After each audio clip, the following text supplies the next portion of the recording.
Can you please let us know how did you came in Krishna consciousness? In which year you started your journey? My journey started when I was 11 years old. My grandfather died and I couldn't understand why we were going to see the body, because I realized that that's not my grandfather. But my grandfather was the guy who sat in the chair smoking his pipe and telling me stories, but this is just a shell. I don't know what we've come to see. My grandfather's not here. So that started at 11. Later in college I couldn't understand anything. Why we just get an education, get a job, work hard in downtown somewhere in some big office building, go home at night and sleep. I couldn't see the point of it. So I left the college looking for the truth. And I ran into the devotees in Boulder, Colorado. They said, tomorrow's Krishna's birthday, we're going to fast till midnight and have a 25-course vegetarian feast at midnight.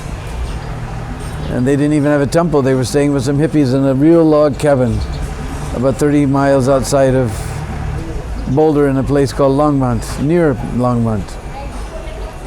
So then they gave me a copy of Bhagavad Gita as it is, and just the introduction by Prabhupada answered all the questions that were bouncing around my head. And by the time we fasted all day and had a 25-course feast at midnight and I ate one gulab jamun, then I was convinced. Otherwise, you want to hear the whole story, it takes 3 hours. Wonderful. That's an amazing way. And the journey started in which year, Prabhu? That was Janmashtami of 1969. Can you please let us know about Holy Dham Vrindavan? The best thing, what should be... This Holy Dham of Vrindavan is not different from the Golok. This is such a holy place. Here Krishna was walking all over this land with his bare feet because he was a gwal. So he wasn't wearing shoes. So this land, this dust, is mixed with the padaduli of Sri Krishna. That's why you see all the devotees in Vrindavan going around barefoot. All the sadhus and devotees, hoping that one kan is still there that touched the lotus feet of Sri Krishna. If I step on that little kan, then mera udar ho jayega. So, and it's such a place, this dust is so special because there's no other place, even in Vaikuntha. Sanatana Goswami in his Tika, he explains the Lord is wearing slippers. You hear he wasn't wearing slippers. And then somebody can argue, well, in Chitrakoot and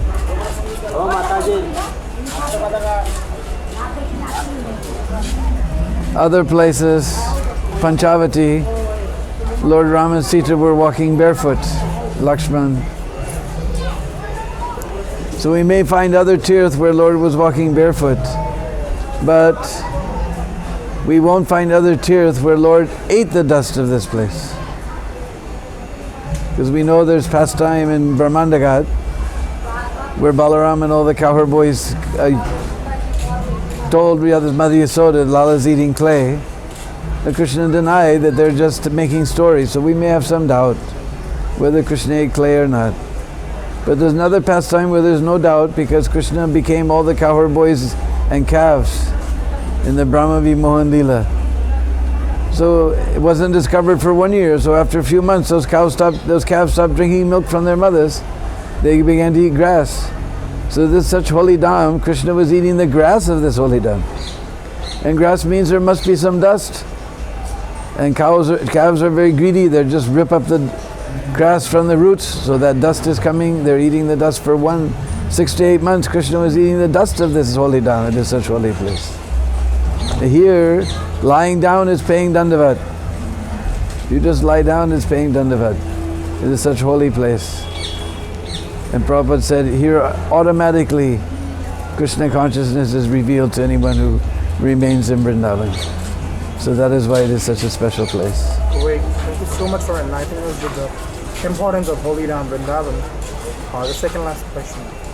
Why will you not live ISKCON? Because Prabhupada said, I am not different from ISKCON. So I find in ISKCON so many nice devotees, so much nice association, and people always ask me, what's your favorite place in Braj? And I say Krishna Balaram Mandir, because there I can meet people from all over the world pushing on Prabhupada's movement. So it's such a nice movement, what's the reason to leave? Even there may be problem, the whole world has problems. You're never going to find a place without problem. Even those who leave, they also find so many problems. So better to stay in Prabhupada's lotus feet and tolerate whatever difficulties are there, because there's no place in this material world that's free from difficulties. Wait, last question about why you like Kirtan. Why you like Kirtan? Why I like Kirtan? I don't know. Prabhupada told me to chant and I chanted, and it's so ecstatic I can't stop, that's all. Thank you so much, Prabhuji, for our time.